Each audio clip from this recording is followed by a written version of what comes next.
would like to request Abhishek Singh Tomar, Senior Manager, Elets Technomedia, to please come on the stage. He'll be moderating the session. Next, we have Professor Dr. Parvinder Singh, Vice Chancellor, Rayat Bahra University, Mohali. A big round of applause for sir. Dr.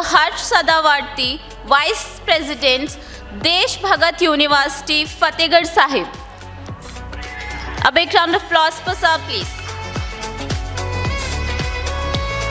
Professor Raghuvir Singh, Vice Chancellor, Teerthanker, Mahaveer University, Moradabad. A big round of applause, please.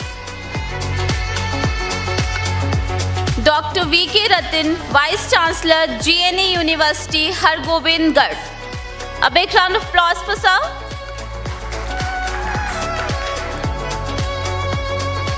Professor Dr. Vikas Singh, Founder Vice Chancellor, Geeta University.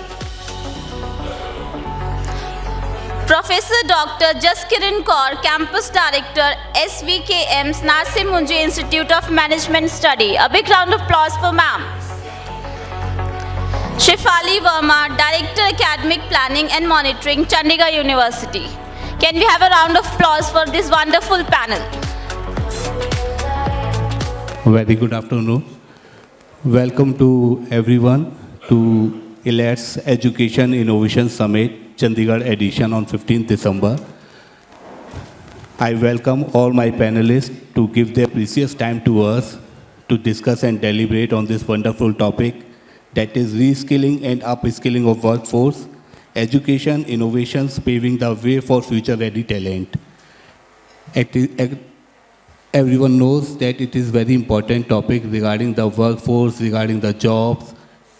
All countries talking about regarding the job, what is the future of workforce, how many engineers are passing right now, how they will get the job, how we are making the entrepreneurs.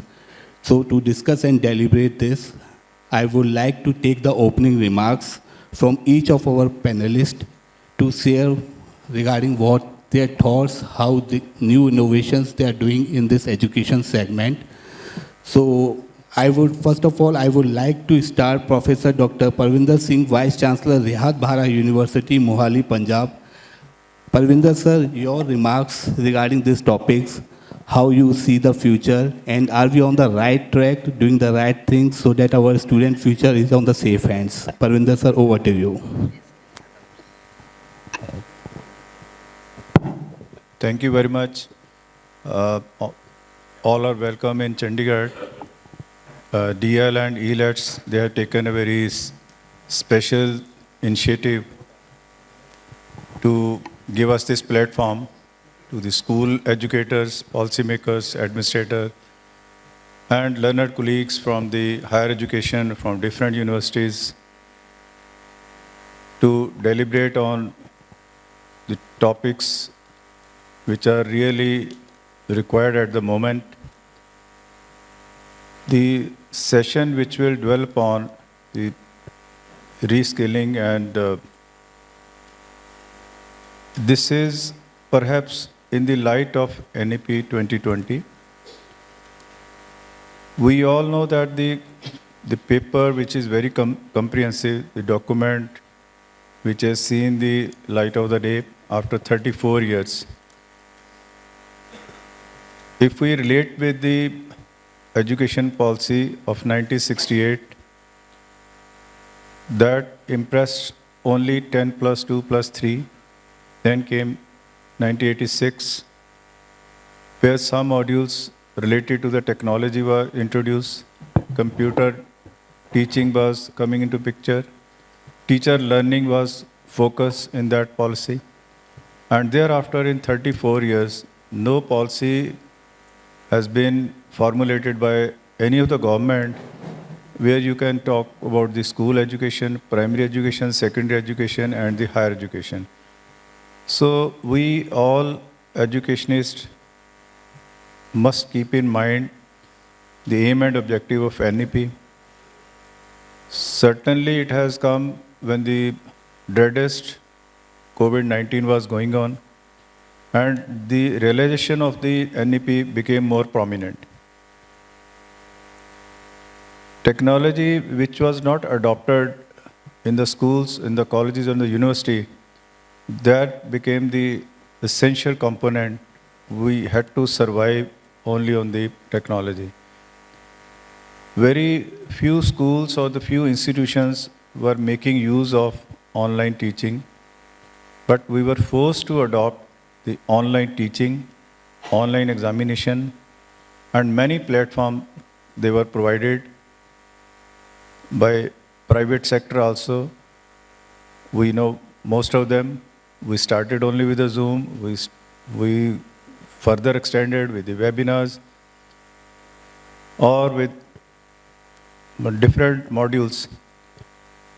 Definitely many problems had come, particularly in the remote areas, but there was no choice keeping that pandemic in mind.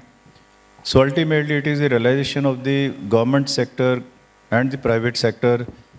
We have to join hands together, otherwise we will be disposed of by the global education sector. India, as we know, is the biggest market for the education, particularly after +2, when the choices are varied and student is in tough situation to decide his or her future. They have to link with the technology. Today's student of +2 is born in 21st century. In the first panel, when Dr. Madhu Chitkara was comparing, one of the panelists was 26 years and one of other panelists was 68 years. That is the variation in the generation. We are user. We are sitting here except two young ladies. I think we are user. We are not the innovators. We can use the technology, but what is the logic of that technology? I think we need to learn this thing. That is the first part, that the teacher should be a learner and trainer should be a learner. Then and then you can deliver to the society. Unless we update, we will not able to survive in the competitive era. Yesterday, me and Professor Rattan sir, we were in the meeting of the Honorable Chief Minister of Punjab. He said in a very crystalline manner that when Nokia was taken over by another group, the owner of the Nokia had tears in his eyes, because the reason was, it was not, the Nokia was not selling, but they never thought the touch screen will come. They could not update themselves. Kodak company disappeared because they ruled the global market. They never thought that the photography will vanish from the global scenario. That means unless and until we are skilled, I do have skill, but I need to have the reskilling. That is important. So what type of reskilling is required in the present scenario? That is the technology base. And the private sector, they will have to play a very important role. They must educate us. They must tell us the future of technology, digital learning, and connectivity. Because then and then the further generation, the generation which will be coming after 2022, they will be asking you more challenging questions, which perhaps we may not able to justify. That is important. Our times knowledge bank, that was different. Now it is the exponential growth of the technology. Different platforms, they have been provided, but it is the need of our that what type of knowledge is to be disseminated. We all education sectors, whether school, college or university, we are creating knowledge. But we need to share the knowledge also. That's one of the principle of the NAP. The equity, accessibility, affordability, they were the words which have been incorporated very fancifully. But we need to increase the GR of the higher education, which is not more than 28 or 29%. With more than 1,000 universities, with more than 40,000 colleges, around 150 national importance institutes, IIMs, IITs, All India Institute of Medical Sciences, and plus 400 state universities, plus 50 central universities, and almost 350 private universities. So one can imagine the enrollment rate is still not adequate. This is not appreciable. So GR must touch 50%, autonomy must be maintained, quality has to be maintained, quality and quantity, we all know that they are inversely proportional each other. So serious thought are required. You cannot afford to miss any opportunity where the skilling and the reskilling and revisiting the curriculum along with the technology, along with the industry partner, it won't be possible. So if you see the workforce of your institutions, of your organizations, they also need to be updated. Whether it is a teaching fraternity or it is a non-teaching fraternity, they have to be trained periodically. We cannot afford after 3 years there is a refresher course, there is orientation course. They ought to be oriented as per the changing scenario in this society. So we are not to treat our institution within the boundary wall of your city or the state or the country. We are to proceed for the internationalization also. If overseas campuses are coming, they will give us a big challenge. Those institutions, those universities who are having good collaborations, good MOUs, they are getting better accreditation in the NAC or in the NRF also. And same will be happening to the school organizations also. So therefore, what is required to me, I think, let's start learning, relearning, reinventing, and redesigning the curriculum with the updation with regard to the technology so that the pace is maintained and we excel everywhere. At the moment, as one of the speaker was saying, we are not figuring in the first thousands of the universities. That's a challenge to us. With more than 137 crore population, if we are not in that list, we need to introspect ourselves. Our administration, we need to articulate what is happening in Europe, what is happening in the other universities. So let's start sharing the best practices. This was, I think, Rattan sir can endorse. I spoke yesterday in the CM meeting also. We need to share the best practices of our institution. Let's not keep the doors closed, open our ideas, bring the innovations, incubation centers, startups.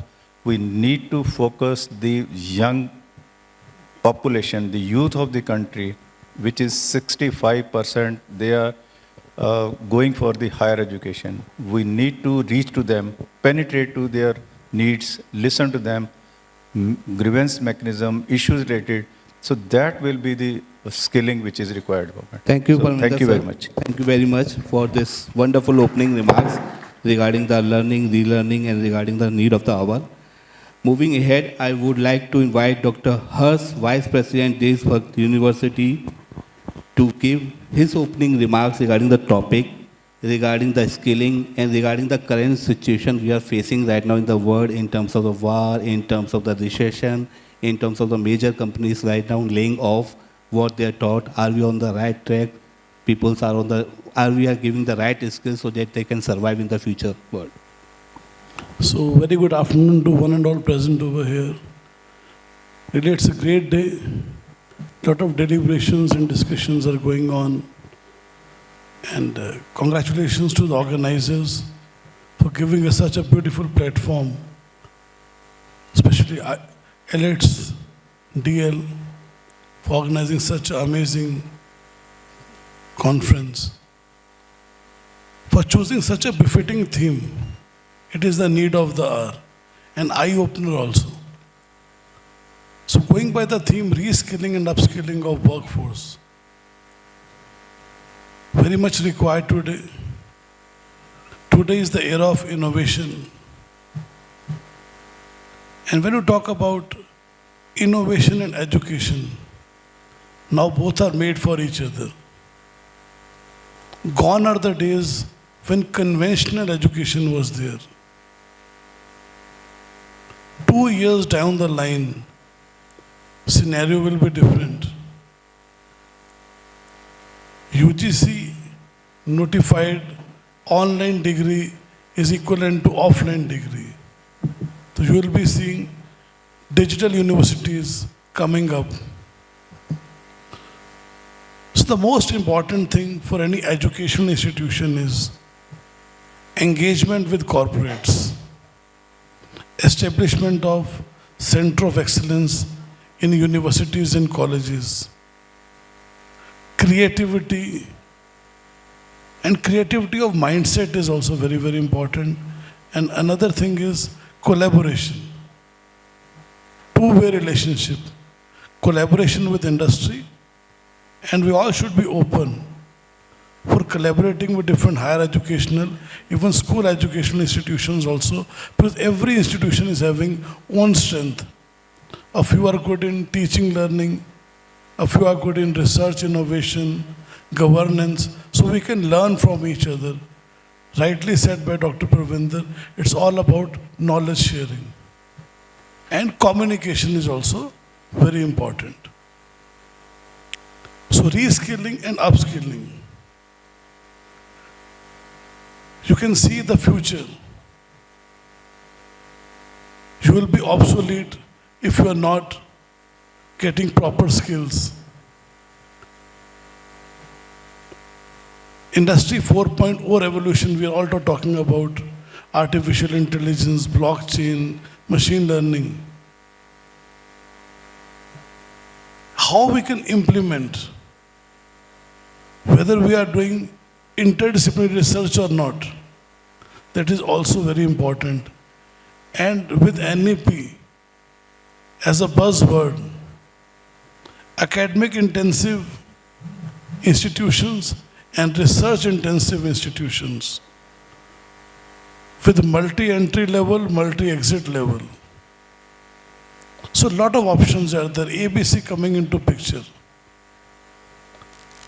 I just want to discuss scenario of Punjab, where most of the students are going abroad. So it's a hard time for universities as well. Basically, we are educating students from other states, students from Jammu, Kashmir, Northeast, South India, they're coming to Punjab for studies, for academics. So IELTS is the most popular program in Punjab, as everybody wants to go abroad. So we have devised a program IELTS Plus for those students, those who wish to go abroad.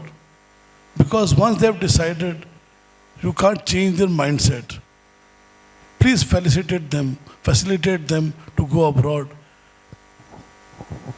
Provide them skills along with IELTS so that they can choose their own domain and own colleges abroad, and 20 hours, rather than doing odd job, they can work in their own field. And another pathway, prepare them for higher education. Give them those skills. Whenever they want to do higher education, they can easily fit into that particular domain. And third one is competitive skills. Those who want to stay in India and want to do some government job, 28 allied disciplines are there. Give them aptitude, analytical skills. And fourth one is your entrepreneurial skills, those who want to be entrepreneurs. So this polling, all education institution must do at the start of the session, because these things are very important, because once a student decides his own career, and we have to be very instrumental in hand-holding the student throughout the 4 years, rather than after 3 years and the situation is dicey, students are confused. So always support your student, guide them right from semester 1. Those who want employability, provide them professional enhancement skills right from semester 1, and add-on skills in their own domains. be it artificial intelligence, data science, or any other domain, so that when they'll pass out after 6 semester or 8 semester, at least 6 to 8 certification, global certifications in their baggage, so that they can get jobs. So this is my take. So we have to work together in a collaborative manner to take India to the world, I must say. Internationalization is the need of the hour, and we must reciprocate. Thank you very much. Thank you, Dr. Hers, for this wonderful opening remarks.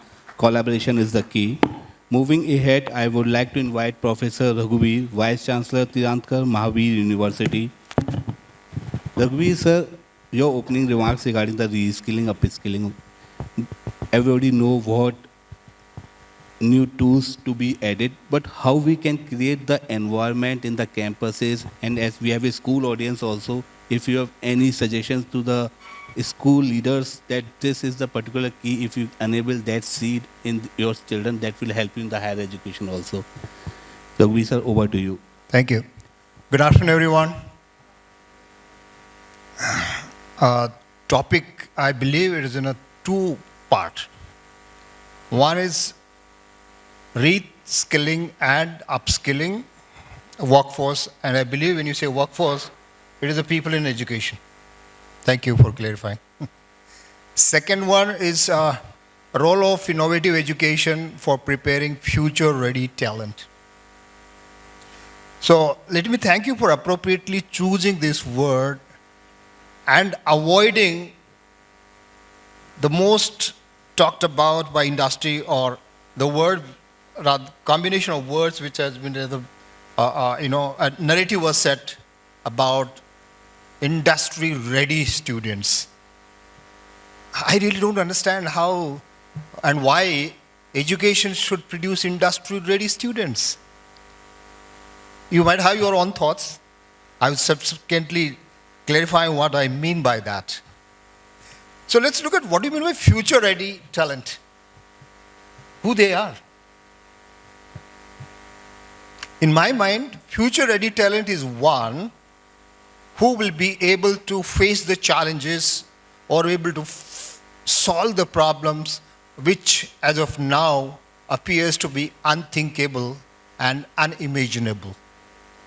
Because this technological world is so uncertain. So we really can't predict what would happen 10 years down the line, which way things would go. So the question arises, what is that will make them future ready?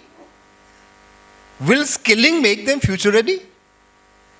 When I say skilling, means its ability to handle a tool or a technique which are so fast changing in today's world.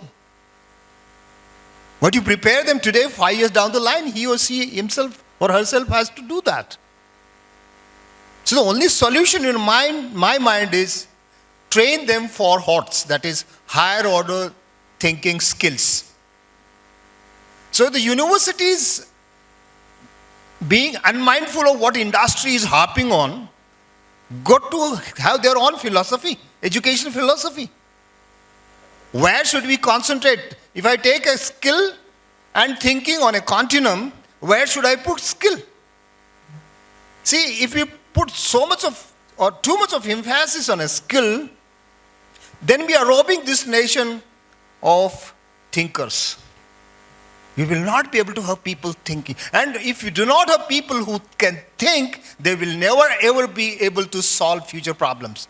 Because every time there is a change in a tool and technique, you have to go do upskilling and reskilling. But someone who has developed this ability to think can handle himself or herself. With a digital technology in place, whether it's immersive technology or not, I can do that. But if my ability to think is not being developed in a university system, then I think we are producing mechanics and technicians.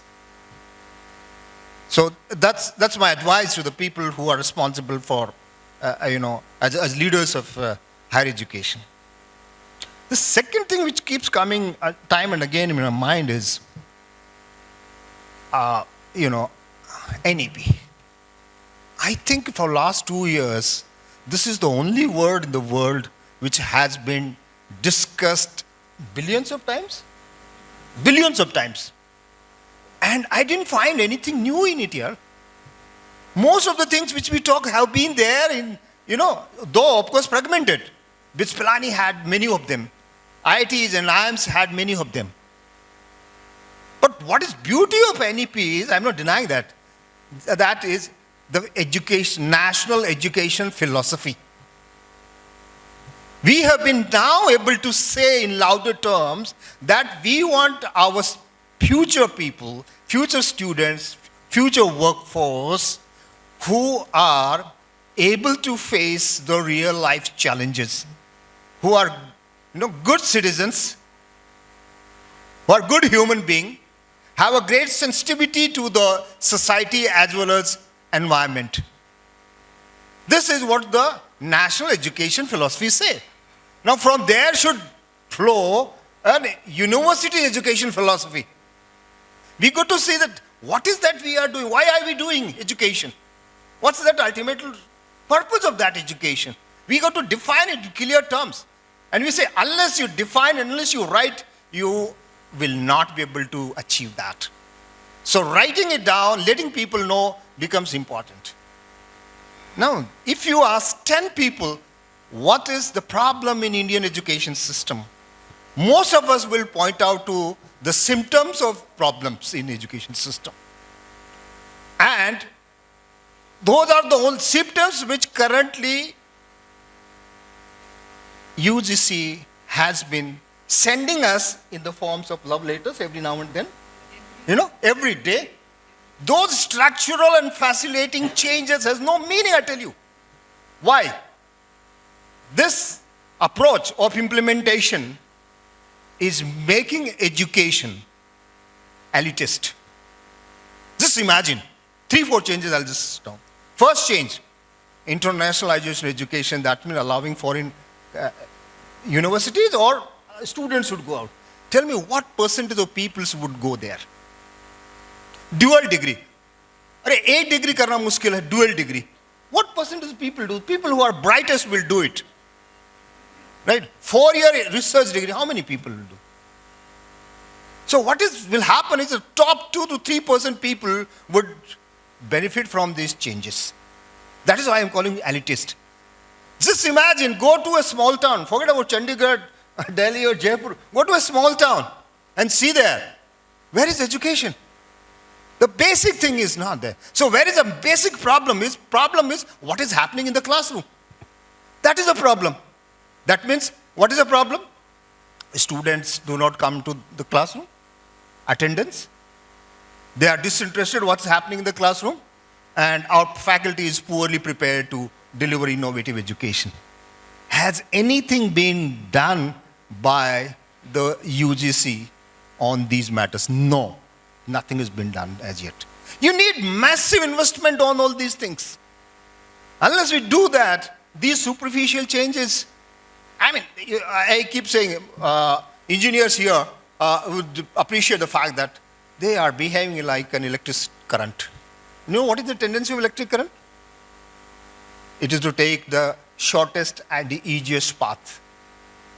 So it's easy to send structural changes in the form of guidelines and instructions, but difficult to go down to the classroom and bring those changes. See, look at the people who are being shaped and who is shaping them. A teacher and a student never been spoken about it.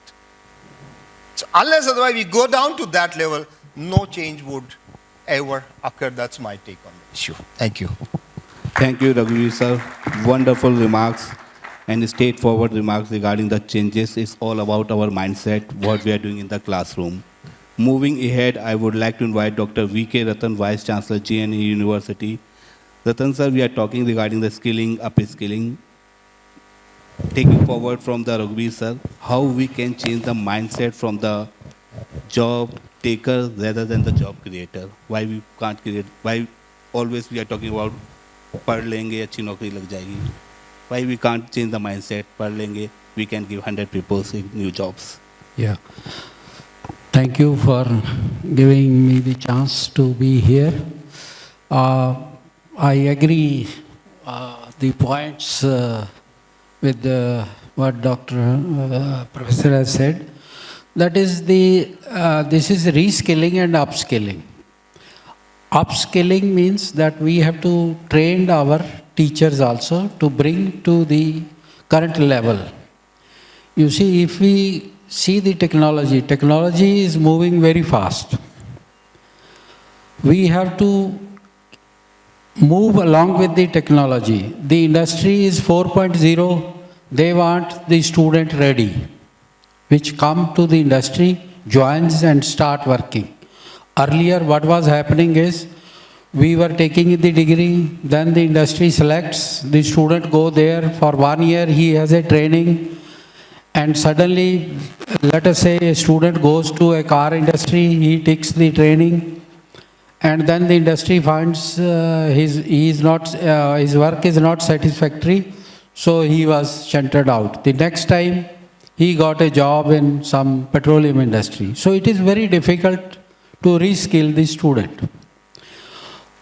Now the industry is moving very fast. I have told you 4.0, they demand the students also 4.0. So we have to skill the students, as Professor has said, rightly said. Yesterday also, as Professor Parvinder has said, we have a meeting with CM Punjab, and we have told that it is the skill. Skill is the language of business, we know. The skill revolution is coming. You see, many students, those who are working for the last maybe 10 years in the other countries, they have been deprived of their jobs. They say, you don't have any skill now. So it is very difficult for them also. I, being professor in Punjab University, they are writing to us, sir, now the problem has come, so we should modify our syllabus. So we have to go along with the time. Rightly said that we have to upgrade our syllabus, upgrade. Now the student, what we are doing is, the student comes after 10th, his parents tell that you go to either medical, engineering, or some other job. But student says, let us say if he says, I want to become a singer, the parents won't allow him. So we should have, the student should be caught at 10th. They should be asked what they want. Because we are forcing. We were also a student. Our parents have also said, you go into this line, and we went to this line. So nowadays, the time has changed. The industry doesn't want. Industry wants, and students also, they don't want. Only the skilling, the short courses or skill, the students should gain any of the skill. We have started opening many skill centers. Government is opening. Yesterday also he told that there are a very big skill center may be coming in Mohali shortly. So government is also doing work. But what we have also suggested that these students should be caught in the school. Once the student coming from the school is trained, then the higher education will be easier for them. So in the schools also, because many of the persons from school are sitting here, so I'll say that students should be asked to do whatever they want. They want to gain one skill, they should be allowed to go to that skill and skill center. The other is the collaboration, as Madhu Chitkara and Dr. Sadawarti has also said, collaboration is very important. We have a lot of infrastructure available with us. If you combine all these schools, all the universities, we have so much infrastructure, so much facilities available. But still we don't want to collaborate. So school should collaborate with universities, and university should collaborate with the schools along with the industries. Because the industry, what is the requirement of the industry, that is more important. We have to give them the product. If we have the product, we will give them and the jobs will be there. If we are not able to supply to them the stuff which they need, they will ask from other states or from out of the country also. So we have to see, you see, the government, industry and academia. This partnership is very much required in building the nation or building the education. So schools should combine with the university. My university, GNA University, is industry-based university. It is GNA group which is making all the mechanical industry, making gears and axles, supplying to all four-wheelers. And we have, this university, we are stressing more on the skill. The students go to the industry also, they learn what is happening in the industry. So today the technology is changing. In the schools even the 3D printing should come. Earlier what we were doing, we were told that we can make if we have to make anything, we have to make this bottle, we have to make सांचा. सांचा बोलते थे उसको कि इसका एक सांचा बनाना पड़ेगा, वो सांचे को उसमें डालना पड़ेगा, and then we can make the bottles. But now the 3D printing is so, and earlier what was happening, एक सांचा बनाते थे, उसमें फिट नहीं बैठता था, ये मॉडल हमें पसंद नहीं आता था, वो सांचा घेरना पड़ता था, दोबारा बनाने के लिए again we have to go, it took so much time. Now the technology has changed, 3D printing has come. I think in the schools, many of the schools may be having, or you can start, the students learn. They learn how to design. So once the design is final, only one this will come, and with that we can make all the things which we want. All the electrics, you see the switches, they are changing their design. So the student has to think. He has to think. And he should be allowed to work freely. He should not be forced that you go to medical or you go to engineering. Of course, those who want to go there, they should go. But students' mind should be read and they should be allowed to go to that. And I again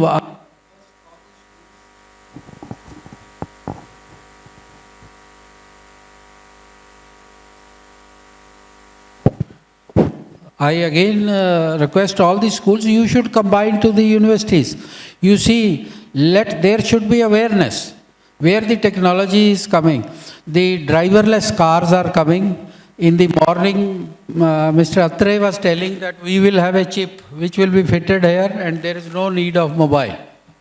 So the technology is moving very fast and the industry also wants the students in that fast. So upskilling and reskilling of the students as well as the faculty is very important in today's scenario. Thank you. Thank you, Dr. Rattan. Thank you very much. And one most important topic Rattan sir has initiated, that schools should visit the higher education institutes and universities so they can understand what is the... Yes, any school, I give you offer, any school who wants to visit GNA University or GNA Industries, they are welcome. Thanks. I think after this panel, every school should contact Rattan sir so that they can schedule their students to the visit to GNA University. And I request to our next speaker, Professor Dr. Vikas Singh, Founder Vice Chancellor Geeta University, Panipat, Haryana, to share his opening remarks. And Vikas sir, one more question from my side. We have major case studies if we talk about the countries like Israel, Singapore, Japan. They have suffered a lot more us than, but due to their innovations, due to their resilience, due to their education system, they are far more ahead of that. We are not able to learn from them. Just a simple step, we have the case studies, everything on the YouTube, we have the content. Why we can't implement? What are the challenges we are facing? Vikas sir, over to you. Thank you so much. The topic is very relevant and, it says future ready talent. So for me, future is very bright. What we are saying, that now we are at 3 trillion and by 2030 we are going to become 8 trillion. If we reach that 8 trillion mark, it means There are going to be lots and lots of opportunities which we cannot imagine today. Those many opportunities are going to come. Personally, I believe there are 3 challenges which we can look at. Number 1 is participation by the women. Like, this is one part which India is lacking in its STEM industries. About 35% women are only working. 65% are male. Second challenge, I believe, is that skill is missing, the future-ready skill is missing. And third is participation by tier 2 and tier 3 cities. Like, generally, all those IT hubs are happening at, or IT industries are coming up at the metro cities, major cities. Personally, I believe this wave of COVID, has diluted all these 3 challenges. And why I'm saying this, because now, if we look at the gig workforce or the young workforce, which is future-ready workforce, which is more for freelancing, project-based, the percentage of women is increasing there. And now, sitting at their home, working from home, they can participate. And the moment we say working from home, it means there is participation by tier 2, tier 3 cities as well, because they need not be. I was sharing a panel with Mr. Bhik Chandani, who is founder of Naukri. He mentioned this very categorically, that earlier we were only looking for workforce from Noida, Delhi. Now we are looking from Jaipur, Moradabad and far off places, because now sitting at their home they can participate. So that difference between metro and non-metro cities is now no more there. Upskilling is the point which you also mentioned, what Israel is doing, what innovations they are doing. I take 2 examples, and these two students are from, management background, not from engineering background. One was son of my hostel warden, not very, I would say very bright student, did his MBA, and there was a lot of friendship there. The fees was reduced because he was the son of our, warden there. After his MBA, he did upskilling. He did a course on Salesforce development, which is a CRM software. And now, during his night shift, what we say, moonlighting. Now, moonlighting means people have more opportunities, but there is lack of, skilled people. So he is literally doing moonlighting. He is training, people at US locations and earning 2 to 3 lakhs every month in addition to the daytime salary. Another example, another MBA student, he completed his normal general management program. He upskilled himself in data visualization. He did BI course, SQL course, he did course on advanced Excel, Tableau, and he got a job of, first switch, he got a job of 40 lakh rupees because of this upskilling. I personally believe in future, there are going to be no dearth of opportunities. The university, or as education leader, I would say, we need to focus on upskilling and developing their inherent capacity to reskilling themselves.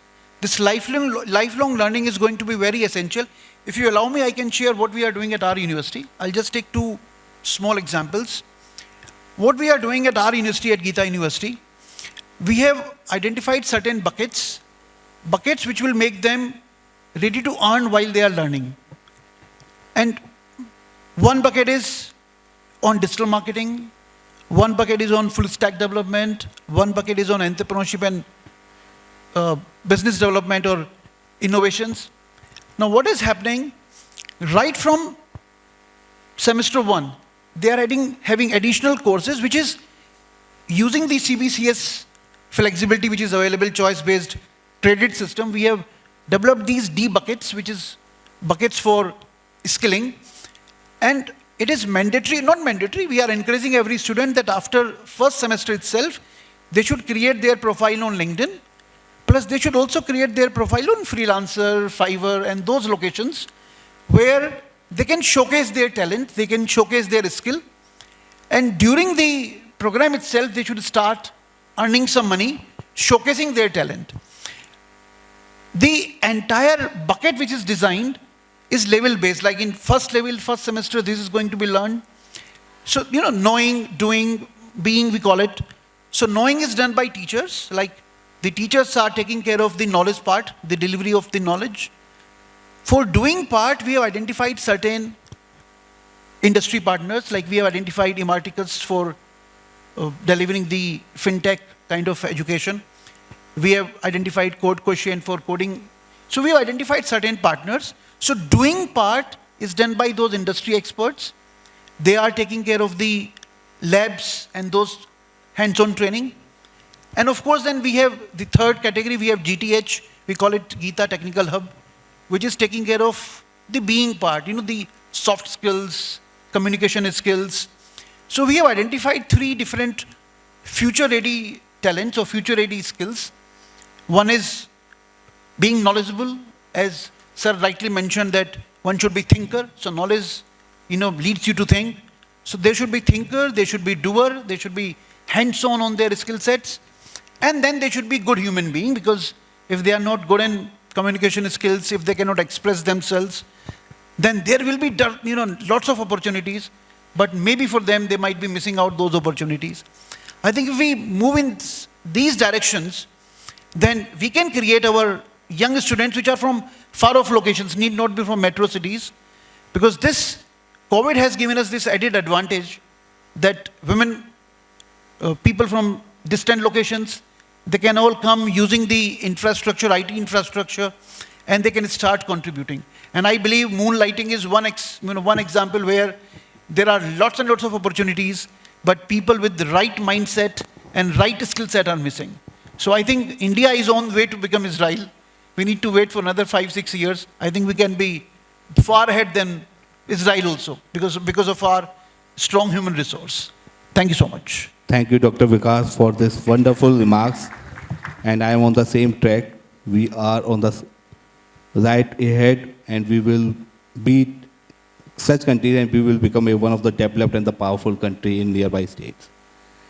I would like to invite Professor Dr. Jaskiran Kaur, Campus Director, SVKM Narsi Monji Institute of Management Studies, Chandigarh, Punjab, to share her remarks regarding the topic. And one question from my side. Ma'am, we are celebrating right now Azadi Ka Amrit Mahotsav. Did you think, ma'am, NEP has such potential that while celebrating the Golden Jubilee 100 year, we are the developed country and our country has power to produce many startups, many countries to give their universities space to come and study here?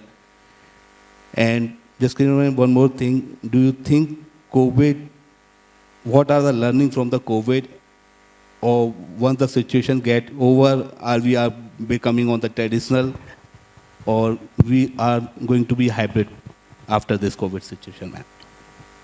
Thank you. First of all, very good afternoon to all of you. And the panel members have deliberated it so nicely till now that they have left very less scope. But moderator has been so smart in putting up question, in a different turns, then we have to answer that. Ultimately, let me tell you that, we all sitting here since morning heard a different version, but all are getting connected to one thing: holistic development of students.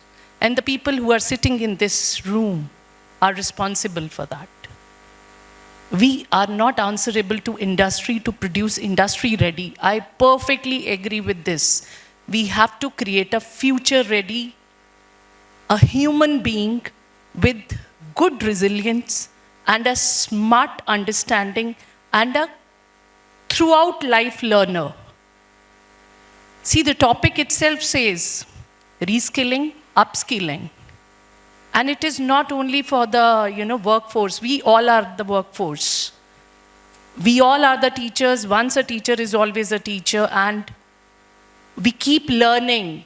While I was doing my MBA, I didn't learn Python. I didn't learn data science. I never thought that business analytics will be a buzzword. In my last to last organization, we sat in the university and reframed the syllabuses. to have better things. We launched business analytics, operations management, by thinking this is going to come in future. And there came a COVID-19. 22nd March and 23rd, it was a complete lockdown. And the people who are sitting in this room are the actual COVID warriors. They have handled youngsters so smartly through their mobile phones, through their messages. Even the government schools have put in such a good efforts. I want all of you to clap for yourself so that you understand that, how you have managed that workforce. I know we used to have long meetings, how we are going to do it, what kind of a changes we can bring, and how we can have a better engagement policies. Just before that, we were way behind in education from other countries. The way, Moderator sir has put up a question, that Singapore and other countries are leading very ahead. I'll just give you one example. I started my career from Singapore Management University. And that time, my daughter was 5 years old. And they were doing muscle exercises in the school. I landed to India. I thought of a best school. So I went to YPS Patiala for my daughter's admission. And I was very sure I cannot get the admission. Because there's a long list, you need to get registrations done. And it's a good system that, when the child is, even in the womb, you need to get the registration done. It is such a rat race for our kids. Truly, I was blessed. I don't know how come she cleared the test. A girl who was doing muscle exercises have never written ABCD. That's an Indian mother, sorry. She start teaching when they are home. So female, if they're not working in the, workplace, they're working and preparing their kids for the future. And she was taken in the first when she was supposed to go to pre-nursery or a nursery. That was only the way, we have been training them. There I compared the education system of Singapore with our Indian system. And there I thought that yes, they are following a methodology slowly and simply. But here, we are very progressive. Our education system is very progressive. Honestly, I have faced it. I'm still working with a lot of international universities. I'm telling you, we are way ahead. But till how long? World Economic Forum has said very clearly that by 2025, people who are working, not those who are not employed, those who are working, 50% of them need to upskill themselves. They need to learn to stay in the same jobs. Are we training our students to be a continuous learner? Are we learning regularly? These are the main things that we have to see. In our campus, wherever I have been, I do the same practice. I tell the teachers, tell them the topics, let them come, pre-learning, things should be given to them. They come with the thing, have a discussion mode. Only then they'll be, learning how to learn in future. Because every time we cannot do hand-holding. For our kids also, and the kids studying with us. We need to keep them, understanding how to be future ready. Industry, we all are not answerable for because industry is going to change. See, the industry has changed from 2020 to now and see what is going to be in the future. What we are teaching, they'll not be requiring 10 years down the line, I'm very sure, and I know all academicians on the dais will agree because things are changing at such a high pace. Still, I've seen in the colleges, they are teaching from the books, from the same methodology, still not seeing how things are going ahead with the SAP, even in HR, success factors, how greatly we are involving future trends. UGC will keep us handcuffed, that we have to do this. Now, I think we are blessed, AICT and UGC not sending separate letters. There's only one thing coming. Otherwise, we were answerable to two people. They were saying X, they were saying Y, and we have to do complete answerability to both the organization. But now every day we get the letters, this. When it comes to Azadi Ka Amrit Mahotsav, I don't know how much moderator sir knows, but all the academician knows. We have got a list of activities that we have to do. For Telangana, for this. But what exactly we are doing? Where exactly we are applying our brains? That is a portion we have to do because we are in this particular sector. But what we are going to give it to the students, it is a big question mark that how much justification we are doing. We need to make them very clearly that what skills we are going to give you. You may require 5 years, 7 years down the line, but not a decade. After a decade, your future graph is going to go only when you upskill.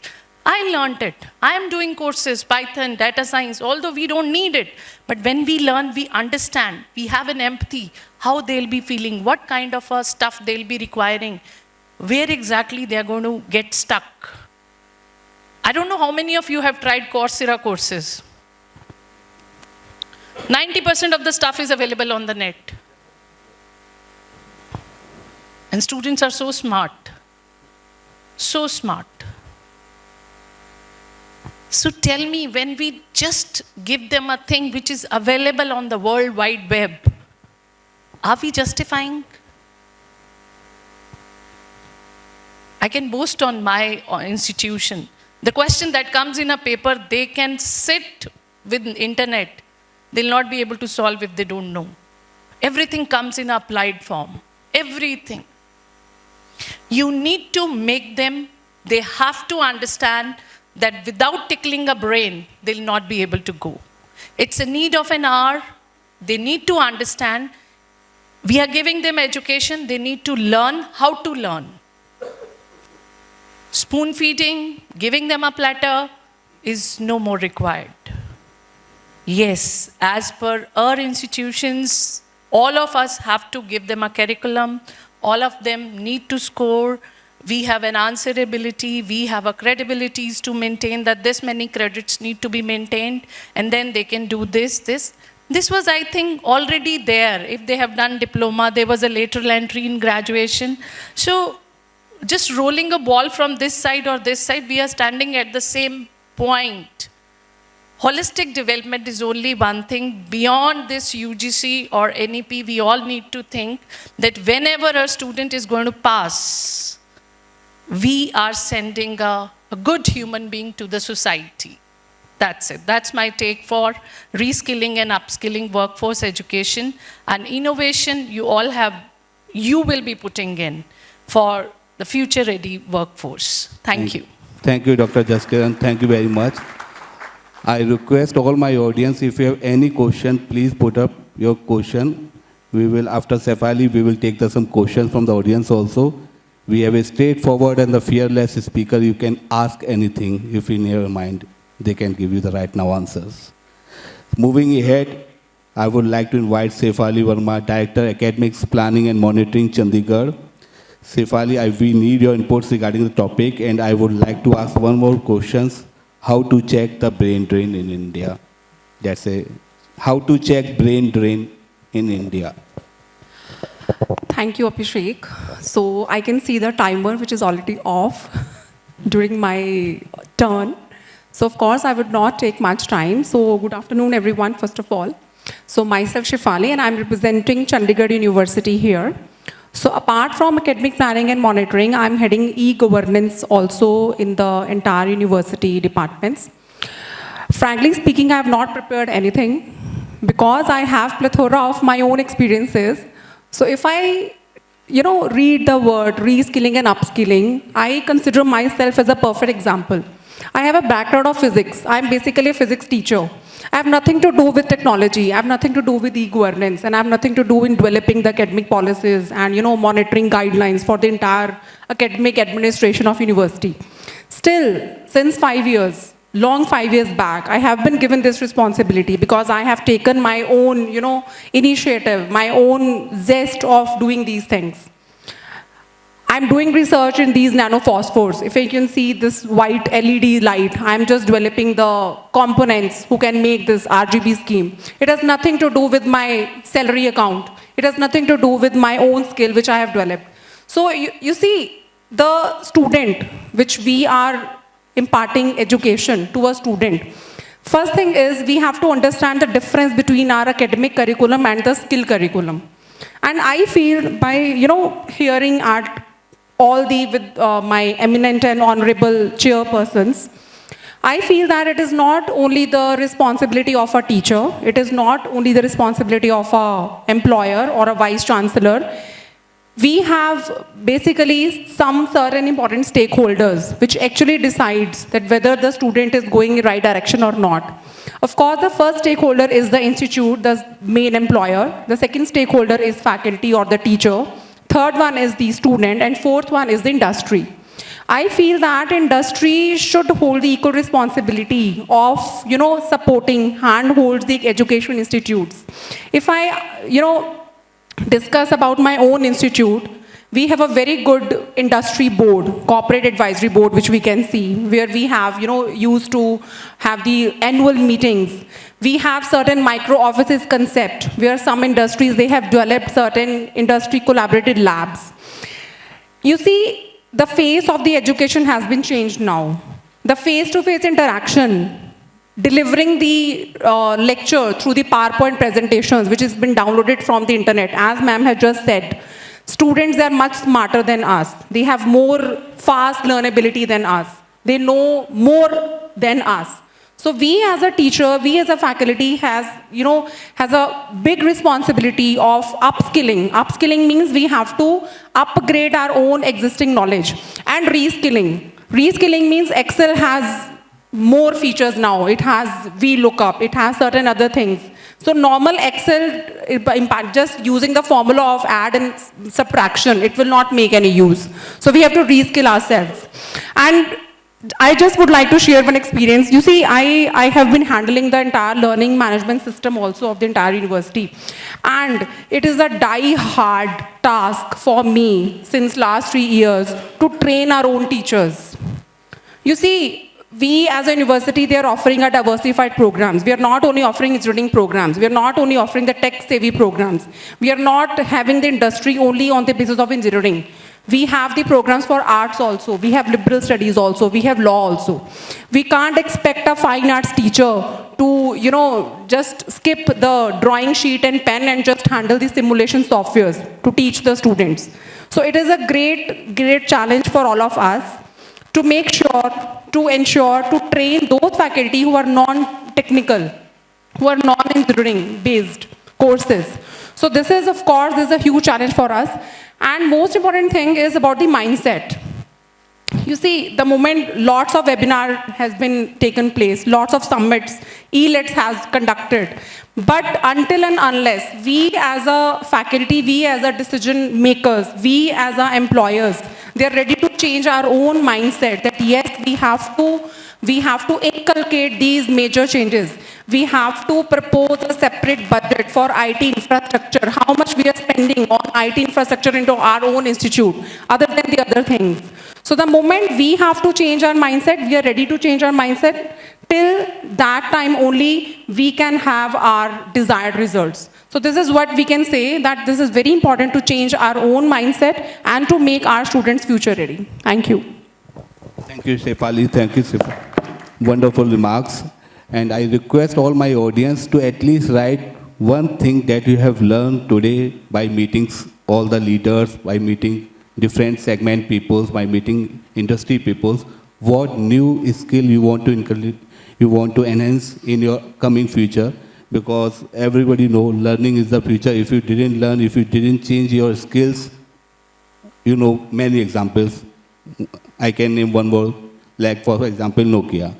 Everybody know one of the biggest name in the mobile sector. Can't change according to the time, can't enhance their skills. So we have to change our skills, we have to learn new things.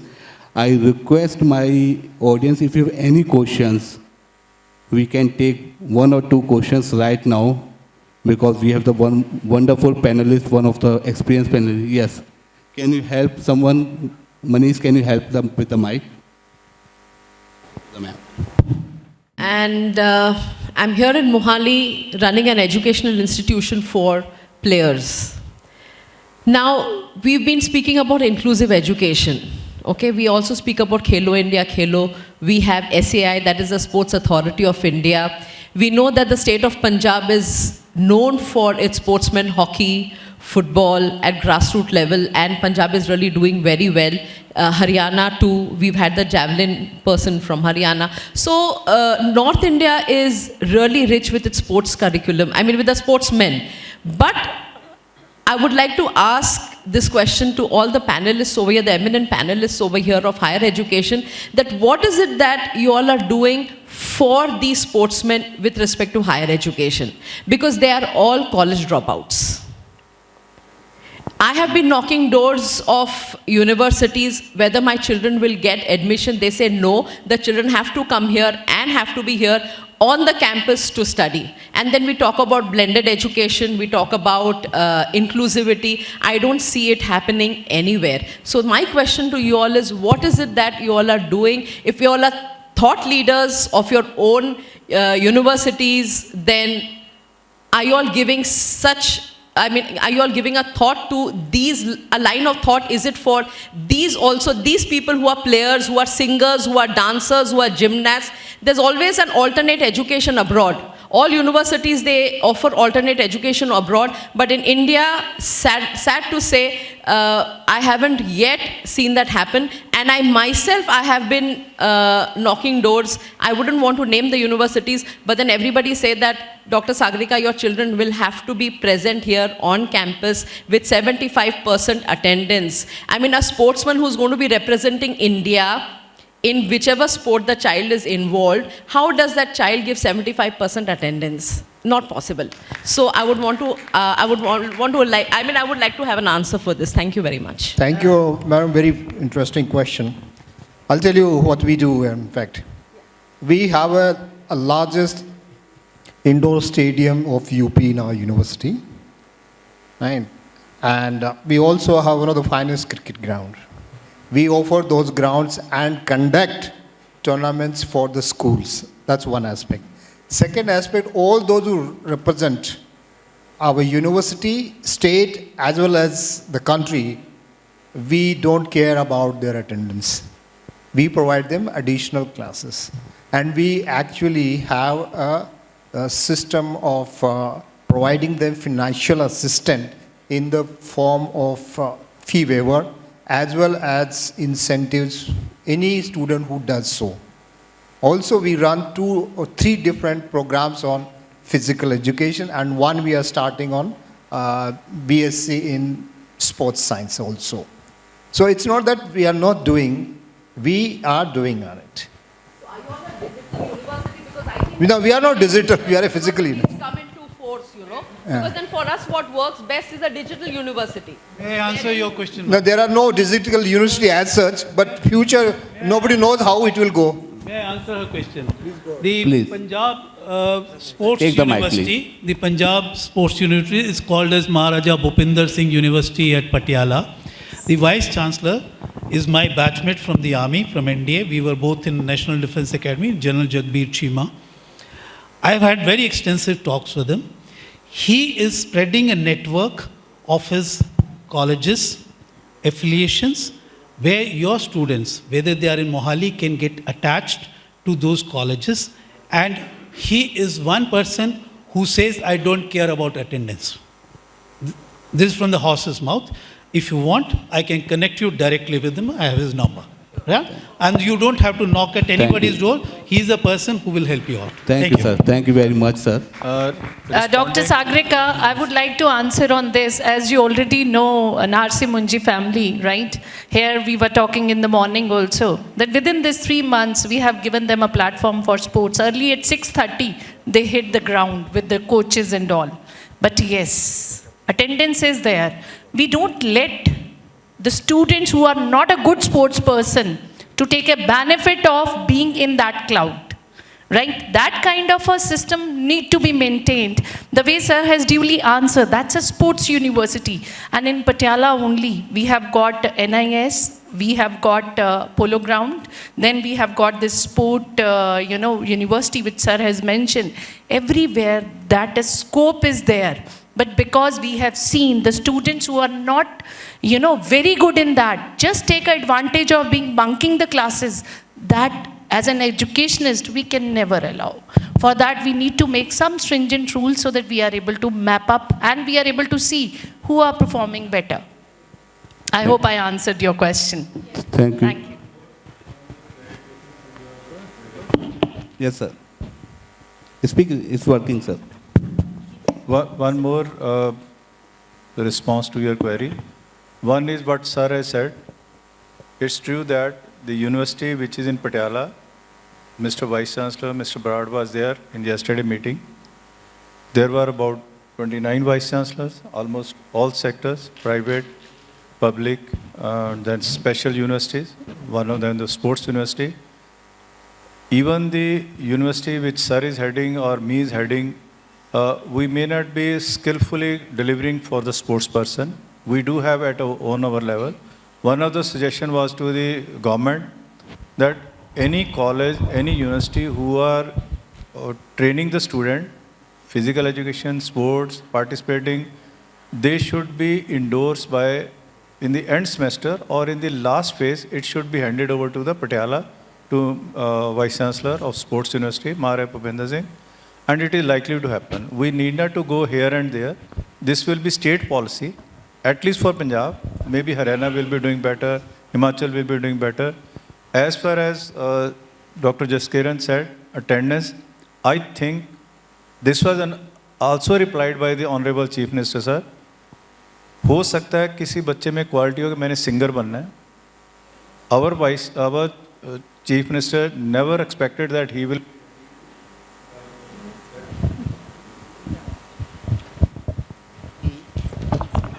be Chief Minister. He was guided by parents. ये करो वो करो. One of the very amazing question he asked. कोई बच्चे को parents ये नहीं कहते कि मैंने भगवंत मान बनना है या मैंने शाहरुख खान बनना है. जब हम बन जाते हैं आर्टिस्ट, फिर कहते हैं हमने बच्चे पे बहुत मेहनत की. Because we don't identify the skill of a person at the right time. I quote my personal example. I played with Kapil Dev in 1978 in DAV college team. I was a science student, but वो science student के लिए sports के लिए time नहीं होता था. Kapil was not in the national team at that time. 1978 September he went for the first time to Faisalabad. तो मैंने कहा मेरे से इतना टाइम अफोर्ड नहीं होता. अटेंडेंस की बात है, वो आज भी है, तब भी थी. I focus on my education. After that I joined DAV college. He won Prudential Cup in 1983. I joined DAV college as a lecturer. Thank you, Dr. Parvinder, sir. We will take it offline. Sir एक minute sir, वो respond तो हम करें ना. अब आप उनकी queries important, time तो हमारा ही है. हम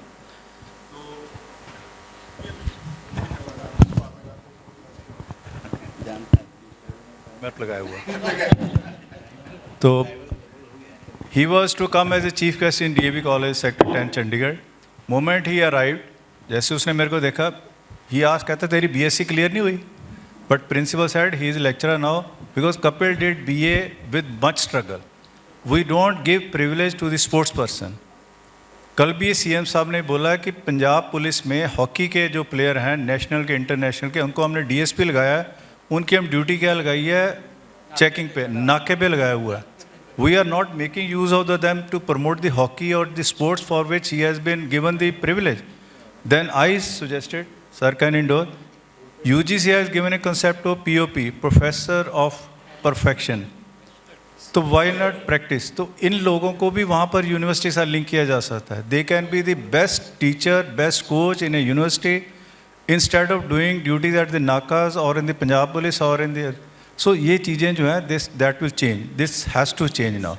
इनको हम एकेडमी के साथ लिंक नहीं कर सकते क्योंकि उनकी 75 अटेंडेंस भी ले, वो क्लास भी लें, एग्ज़ाम भी दें, मेडल भी लेके आए. तो यही रीज़न है कि हमारी स्पोर्ट्स जो है, we are not as good as other people are.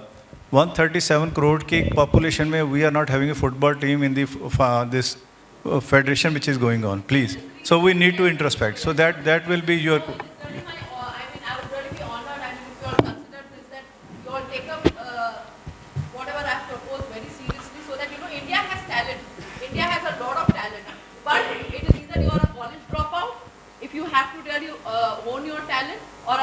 get into education as Dr. Sefali, you are in the right place, right time with the right people.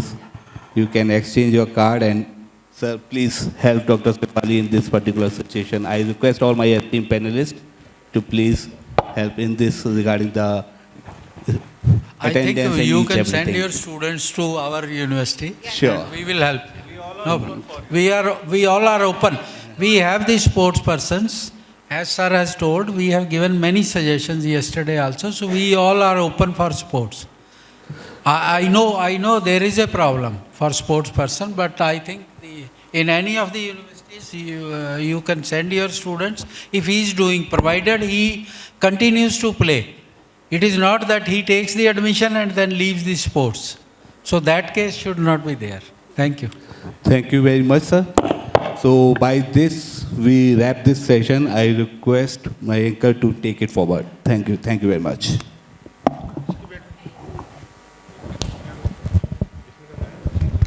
Thank you so much. Can we have a big round of applause for this wonderful panel and so interactive panel? I hope you all have your takeaways with this panel. Now I would like to request Raymond Fernandez, Chief Academic Officer, Singhania Education Service, to please come on the stage and give token of memento to our wonderful panelists. Can we have a round of applause, please?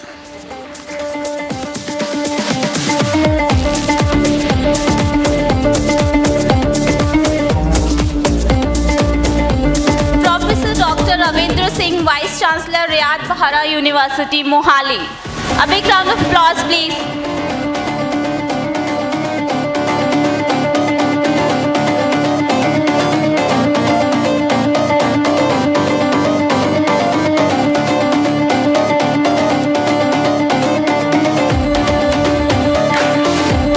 Dr. Sadawarti, Vice President, Desh, Bhagat University, Fatehgarh, Sahib. A big round of applause for ma'am.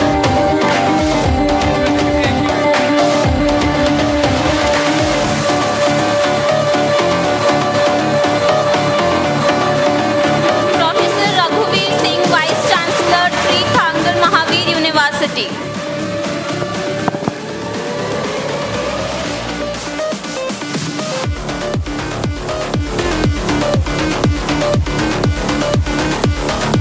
Dr.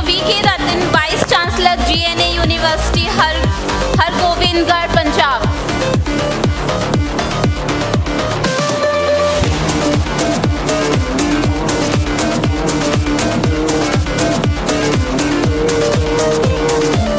Professor Dr. Vikas Singh, Founder, Vice Chancellor, Geeta University, Panipat, Haryana. A big round of applause for sir.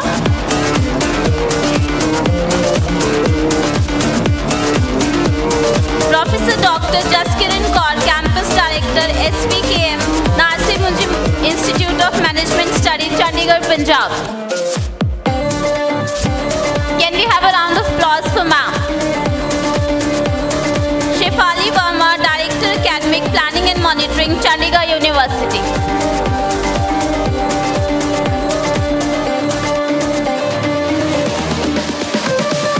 I request everybody to please have a group picture.